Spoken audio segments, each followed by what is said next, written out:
Can't do it without the coffee.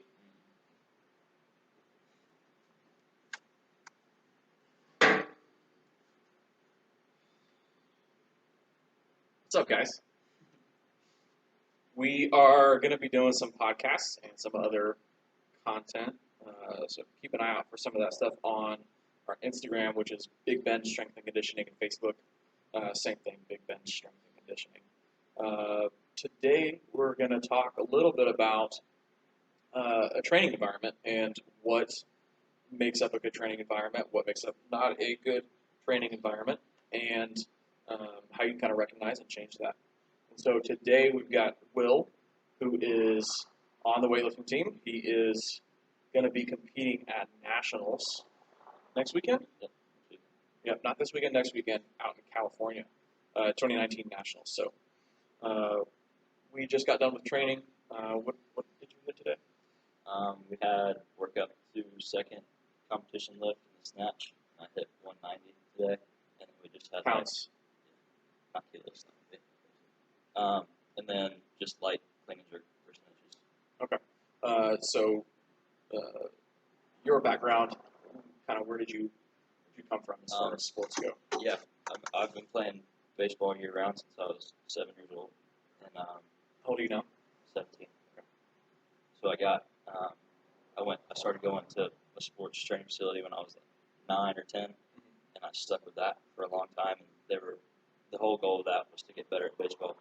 And as it progressed, we used basic Olympic lifts to get better at baseball. And I got to the point where I really wanted to start pushing Olympic lifts more. And one of the I used to get frustrated with the technique, and they used to say, this is not so you can get better at Olympic lifting, this is so you can get better at baseball. And that day, I remember turning around and saying, no, I want to get better at Olympic lifting. Wow. So When was that? That was probably when I was 13 or 14. 13 or 14? So I guess I stuck with it longer than I was 12. And then I found CrossFit, and I did that. And you do CrossFit at 850 850 CrossFit. So you still play baseball? Yes. All right. So you play baseball 5 days a week? Not as much. I'm not playing this summer. I don't play as much as I used to. I just play during the school year. Okay. Just for school, no club? Okay. So baseball, when it's in season, is how many days a week? 5? Every day. Okay. And then you're doing CrossFit about 5 days a week as well? Yep. And weightlifting 5 days a week? Yep. How? Balance. Sometimes you gotta get up a little earlier than you like to, but it's all worth it. And eat way more food Eat than way anybody more food ever than could. yes. A lot of food. That's crazy. And so last year you competed at youth nationals, and what were your numbers? Do you remember? It was like a 160 something total. Yeah, that was my second weightlifting meet ever. I'd only really been weightlifting for a few months. Yeah. I'd done weightlifting at CrossFit, but not any actual weightlifting training. I think you snatched Snatched, 71. yeah, and then I clean and jerked 98, Okay. 97. I don't know. Yeah. But yeah, we've definitely made a lot of progress since then. That's good. Yeah. So I think your total, what was it? 164, Something like that. 168 maybe. I think it was 168. And then we're going into this with the goal of totaling 200 or more. Yep. Totaling 200 more, depending on what the field looks like, maybe going for some medals or top 5 finishes. And then we'll start to gear up for junior nationals, which is going to be in February in California as well. And that should be really fun. So you have trained in kind of a lot of different facilities. What has been the most important thing in a training facility that you need, like a training environment? Definitely people around you that have the same goal as you. Like, I'm not going to go into a Gold's Gym trying to be better at CrossFit because nobody in there, nobody else, that's obvious. But, being somewhere around you where people, have the same work ethic as you and the same people that want to do the same thing as you, because the people that are around you are going to push you to do the things that you want to do as well. So that's probably the most important thing. Do you find that they have to be doing the same thing as you? So do you like if you're around people that are wanting to get better at CrossFit the same way that you want to get better at weightlifting? Does that environment drive you just as much as being in the environment of just training around people that want to get better at weightlifting? Probably, yeah. Something I've heard a lot is it doesn't matter as much what you're doing, it's how you're doing it, who you're doing it with. So I mean, everybody freaks out about like what program they're on or whatever cycle they're on, but I mean, as long as you're doing something and you're doing it with all of your effort for 5 days a week, you're going to get better doing it. It doesn't really matter what it is. Yeah, I agree. I see a lot of people make the training program the problem when most of the time it's the effort, and that's not something that you struggle with at all. Most of the time it's like me trying to hold the reins back. Like, nope, I'm not maxing out again. Not again. Not again. That's such a great point. Is the being around people who have the same goal as you makes such a big difference. And it doesn't matter whether that goal is to put numbers in your total or get stronger just in general or just live a healthier lifestyle, as long as the environment is still pushing everybody around you to grow. And that's kind of one of the other points that I wanted to bring up was being in a place where the people around you challenge you to grow is just as important as everybody having the same goal. Right? So I think that's something that we do pretty well at Big Bend is not. It's not that the people around you are coaching you, not that the other athletes are coaching you. It's more that the other athletes are pushing you to succeed, and so they're going to hold you to a standard on the days when it's a little bit harder to hold yourself to that standard. Yeah, like if other people like Julia or Emily or whoever comes in, like they hit 95%, then I'm going to hit 95%. It's not that we're hitting the same numbers, but I mean, whatever they do, you want to do it. You want to do it better. Yeah, and even if it's not necessarily same percentages or numbers, it's with the same attitude and the same intensity behind it, as opposed to kind of that when you don't really want to lift, that kind of attitude behind lifting. It's when somebody else can bring that into the training, and it pulls the whole room up. Especially if everybody kind of has that same mood. Oh, it's awesome to train in that. It's awesome to just sit here and watch. It's really cool. What else? So you talked a little bit about having a little bit of competition. Yeah. What does that mean? So, I mean, you shouldn't come into the gym every day trying to beat the other person next to you, because then every day is just like a competition, and that can be draining, trying to beat the person next to you every single day. There's time, there's practice, and there's competition. There's time that you need to take the intensity down a little bit, maybe not. I mean, like there are days when percentages are a little bit heavy, maybe you need to take a little down, work on your technique a little bit, and those are the days where you don't need competition because you're not going to be competing on technique or anything like that. Right. So, but then there are other days, I mean, heavy, like Big Friday or whatever, where, I mean, competition is good for you, to push you further than you think that you can go. Mm-hmm. And then, like, his competition day is not the only day that you should be competing. So if you're competing a little bit in training, but not too much, I think that's a good positive thing to have in your training environment. Right. I think a solid 20 to 40% of your training should be a little bit of competition and a lot of preparation. But what are some ways that you think you can bring in a competition mindset without having to push the numbers? Well, we do these things called matches where we have 5 lifts, and it's based on how you felt. Even if it's if you didn't feel right or didn't feel perfect, then we count it as a miss. And we start with 5, and then you make 3 out of the 5, and you win that match, and you move up. And that's a good way to compete with yourself. You don't have to compete with other people. Right. And you're not really, and it's not also trying to lift the most amount of weight. It's competing against yourself as far as the best quality of lift. Trying to do the best you can. Yeah. And then what happens if you lose? This is my favorite part. Punishment. Sled pushes and sled pulls. Oh, in between sets. It's so good. Yeah. So now you're trying to lift perfect after sled pushes. And we can bring a competition environment in that there is a lot of pressure. Yeah. Because if you guys have never done the sled push sled drag combo, it's pretty brutal, and it doesn't feel great. Um, it's kind of an understatement, but that brings in some pressure, and then you don't want to miss. And by miss, we mean you don't want to have a bad lift, um, even if it's considered a competition training make. Um, either or of those, we're still counting it as a miss. So it really helps you push the quality of the lift without pushing the weight. Yeah. Still get the pressure of competition. Some other things that I think I noticed that you do really well is when you are lifting, every single lift, the setup is exactly the same. The approach to the bar, the level of focus that you go into it is exactly the same. And you can tell when those days are off a little bit. Yeah. And it's kind of like talking to somebody while you're approaching the bar, Yeah. not really paying attention to your setup. The closer we get to competition, the more we want to kind of minimize that and pay attention to the focus that you put into it, because the higher level you get, the more focus and attention you need. What do you think about that? It's easy when you have a bunch of people in the gym, and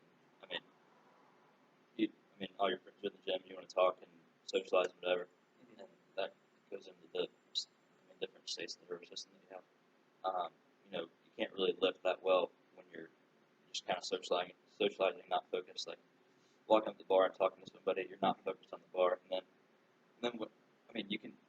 I see people do that when it's light, and then when it starts to get heavy, they do the same thing, and then it doesn't work out. Because you can get away with it when you're still at 50%, but once you start getting up 80, 90, then you can see where it has a negative impact. Yeah. So for me, I want to approach every single lift as I would in competition. So there's nothing different when I walk on the platform or when I'm in here doing whatever it is. So trying to keep everything constant and not mixing everything up, because that won't bring anything positive. Right. And that's not to say that you shouldn't have kind of a fun training environment. Yeah. Because that's honestly what helps people stick with it for such a long time, is like the motivation to train isn't always going to be there. Like motivation fades pretty often, and but the social aspect of it is a good part too, and that it can help keep things fun, keep having other people to help you hold you accountable makes a difference as well. Yeah, there are times to have fun in training, and there are times that you gotta turn it on. Like right now, just over a week out from nationals. It's not that I'm not in here socializing, but now is the time, especially to turn it on, and you really got to dial it in, and focus. Yep, the attention to detail is 100% necessary, especially in hitting 90% plus lifts, or maybe even going for some bigger lifts, trying to piece together a big total. That it's good to have a fun training environment, but at a week out from nationals, it's got to be focus driven for sure. And then you can have fun after the training is done a little bit. Yeah. What do you think about? Do you think that there's an issue with the difference between a positive training environment and one that challenges you? Well, I think that you can kind of have both the same. I know that some gyms are one way or the other, but what I mean by positive, it's just like, positive reinforcement throughout coaches and athletes in between each other. Like you can come in and everybody's dragging around, everybody looks tired, and that kind of brings you down. Everybody kind of being in a better mood puts you in a better mood, I think.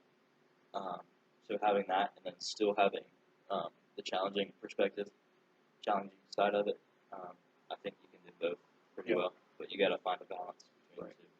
Yeah, and there's some days where, just like you said, everybody's kind of dragging around a little bit.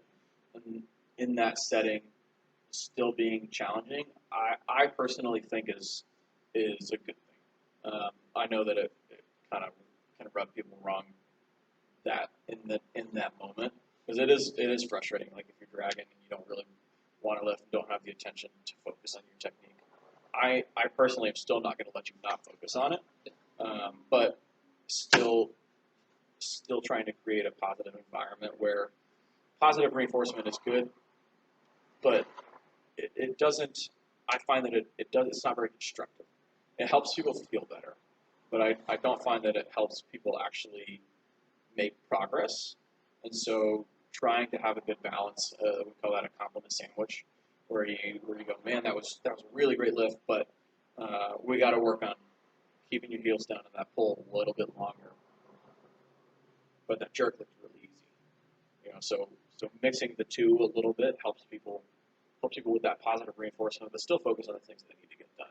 Yeah, I think different people respond to different things. You got to learn that with whoever you're around. Like some people can use just like you got it, whatever, and some people can use better not miss this lift, whatever. Like, I mean, people just respond to different, and that's a boy and girl thing too. I mean, girls respond to different things than guys do, so you just kind of learn that with whoever you're coaching, whoever you're training with, and then the longer you train with somebody, I feel like the more you're going to get out of training with that person. Yeah. Just because you know each other better. And being in an environment where you are getting that more one-on-one attention helps helps not just the athlete because they're getting the coaching that they need based on what they respond to, but they also are getting the one-on-one attention that's going to push them to their actual limits and not just motivation when they don't need motivation or technique coaching when they don't need technique coaching. Um, that's a big thing to be in an environment where you have kind of a coach that's able to respond and change based on the mood of the day. What do you find is one of the biggest benefits of training outside of your normal environment? So like doing weightlifting in a CrossFit gym.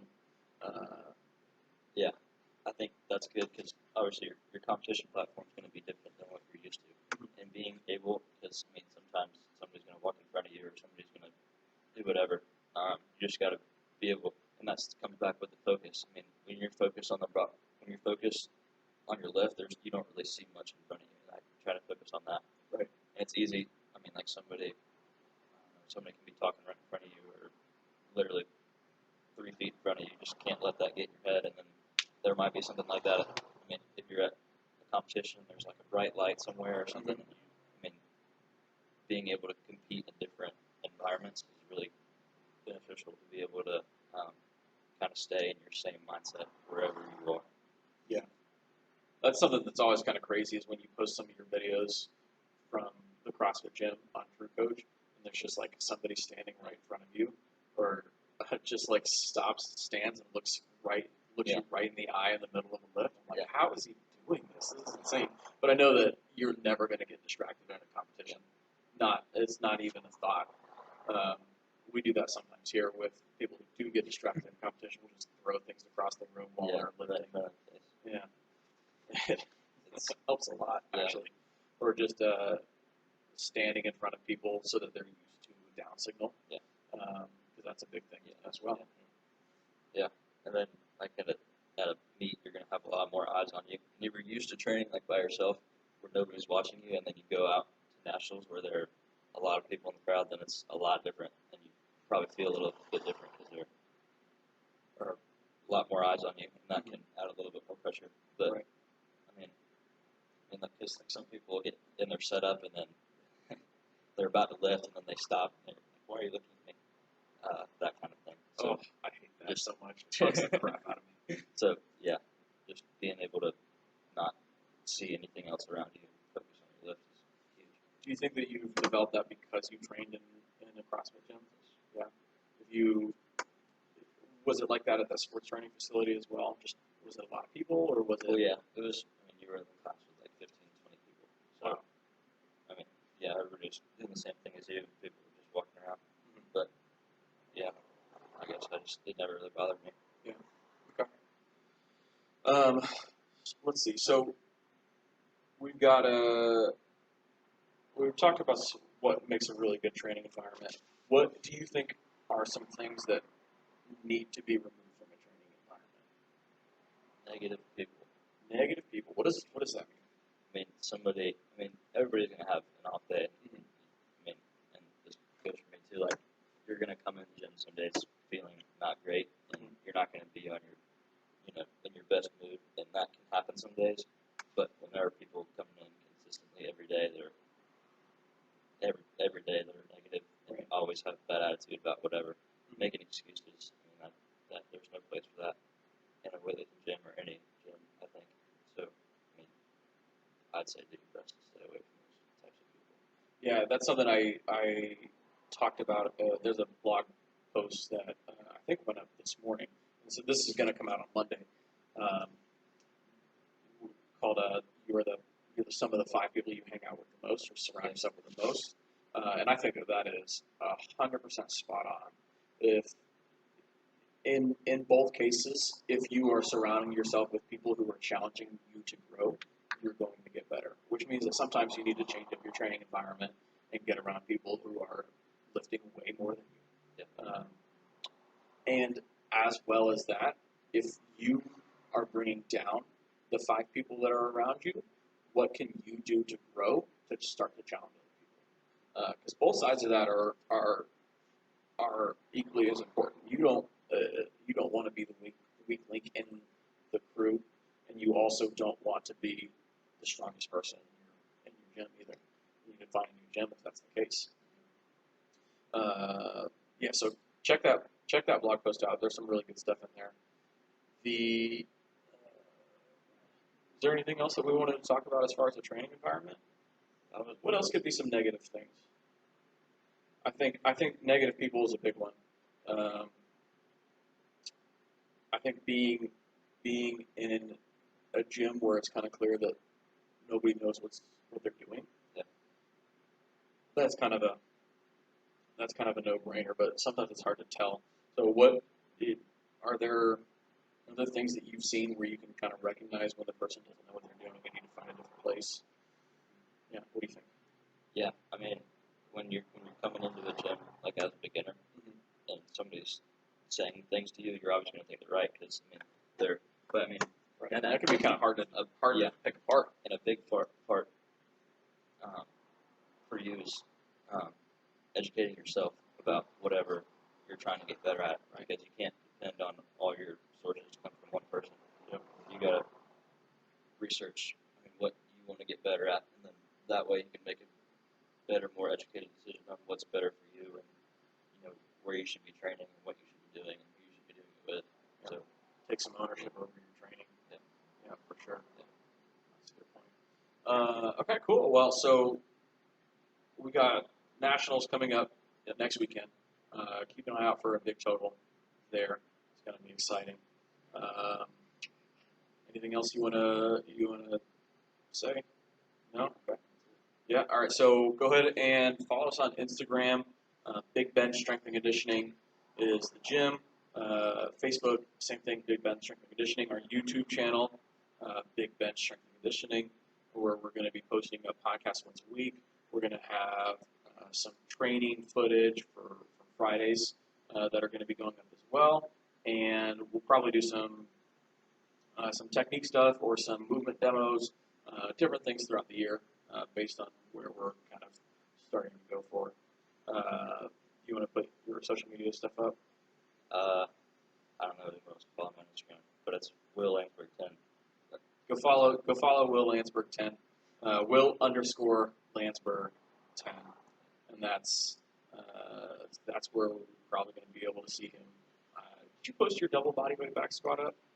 No, you put that up there. That's pretty impressive.